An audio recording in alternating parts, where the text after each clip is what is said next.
चलिए आज दिल टूटने के पीछे की साइंस को थोड़ा करीब से समझते हैं और ये भी जानेंगे कि इस मुश्किल दौर से उभरने का सही रास्ता क्या हो सकता है। किसी रिश्ते का टूटना ना, वो सिर्फ एक इंसान को खोना नहीं होता। सच तो ये है कि ये उससे कई ज्यादा बड़ा लॉस है। इसे एक मल्टी लेयर्ड लॉस की तरह समझिए, जिसमें वो पूरा भविष्य चला जाता है जिसके सपने देखे थे, वो इमोशनल सेफ्टी चली जाती है और कई बार तो अपनी पहचान का एक बड़ा हिस्सा भी खो जाता है। ठीक है, तो चलिए इस चीज़ में थोड़ा और गहरा उतरते हैं। सबसे पहले ये जानना ज़रूरी है कि हार्ट ब्रेक के दौरान एकदम बुनियादी लेवल पर होता क्या है।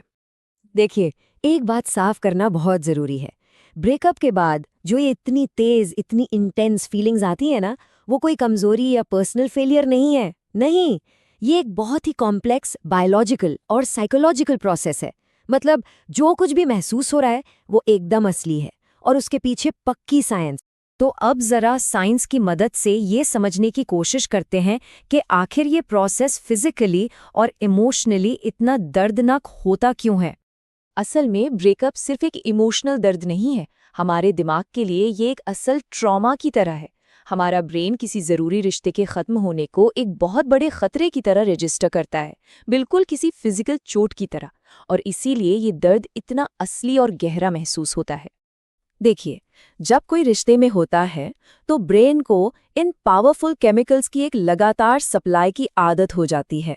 यही वो केमिकल्स हैं जो हमें खुश, जुड़ा हुआ और इमोशनली स्टेबल महसूस कराते हैं। कह सकते हैं कि एक तरह का कंफर्ट जोन बना देते हैं। और फिर धीरे धीरे पार्टनर हमारे इमोशनल उतार चढ़ाव को मैनेज करने में मदद करने लगता है। वो एक तरह से हमारी स्टेबिलिटी का बाहरी सोर्स बन जाते हैं, एक एक्सटर्नल इमोशनल रेगुलेटर। तो अब जरा सोचिए, क्या होता है जब स्टेबिलिटी का ये सोर्स अचानक से चला जाता है? दिमाग एक तरह के शॉक में चला जाता है। ये बिल्कुल एक सिस्टम शॉक जैसा है, जहां ब्रेन का पूरा केमिकल बैलेंस ही बिगड़ जाता है।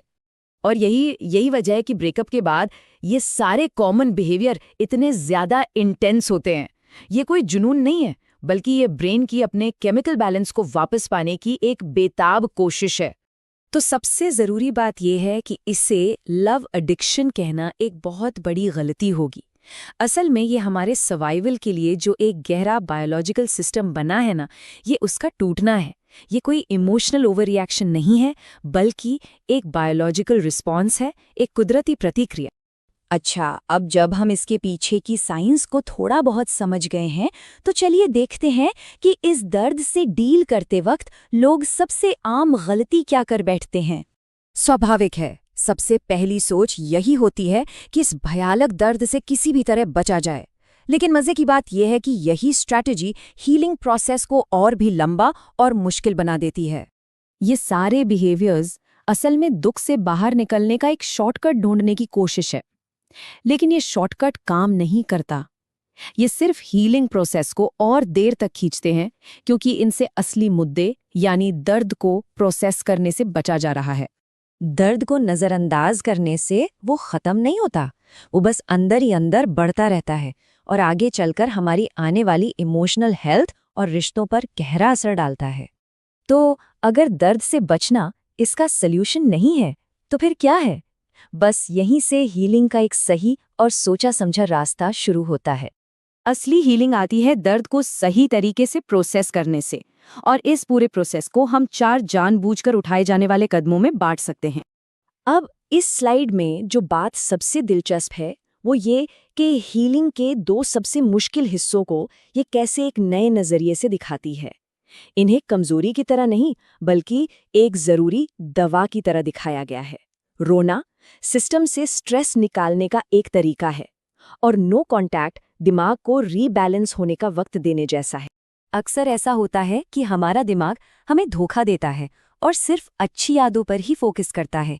इसीलिए अपने अतीत को रोमांटिक बनाना बंद करने के लिए उस रिश्ते की एक बैलेंस्ड और सच्ची याद बनाना बहुत जरूरी है। ये सवाल पूरी तस्वीर देखने के लिए जानबूझकर उन मुश्किल पलों को याद करने की जरूरत पर जोर देते हैं। बात किसी कल्पना में जीने की नहीं है, बल्कि सच्चाई का सामना करने की है। और आखिर में सबसे जरूरी कदम, यहाँ फोकस खोए हुए रिश्ते से हटाकर खुद के उन हिस्सों को फिर से ढूंढने पर आता है जो शायद उस रिश्ते में कहीं दब गए थे या छोटे पड़ गए थे। इन सभी कदमों को समझने के बाद एक सवाल जाहिर तौर पर मन में आता है, इस पूरी जर्नी में आखिर वक्त कितना लगता है? हाँ, ये याद रखना बहुत ज़रूरी है कि हीलिंग कोई सीधी लाइन में नहीं होती और हर किसी के लिए अलग होती है। लेकिन रिसर्च एक जनरल टाइमलाइन ज़रूर बताती है, खासकर तब जब कोई पूरी तरह से और सोच समझकर हीलिंग प्रोसेस में लगा हो। इस पूरी जर्नी का असली मकसद है इमोशनली पूरा बनना, ताकि भविष्य में एक हेल्दी और स्टेबल प्यार के लिए तैयार हुआ जा सके। पॉइंट खुद को कंप्लीट करने का है, ये उम्मीद करने का नहीं कि कोई और आकर हमें कंप्लीट करेगा। और ये आखिरी ख्याल रिकवरी के असली मतलब को बयां करता है। हीलिंग किसी को भूल जाने के बारे में है ही नहीं, बल्कि अपनी पहचान, अपनी ताकत और अपनी सेल्फ वर्थ को फिर से याद करने की एक गहरी यात्रा है। ये खुद के पास वापस आने का सफर है।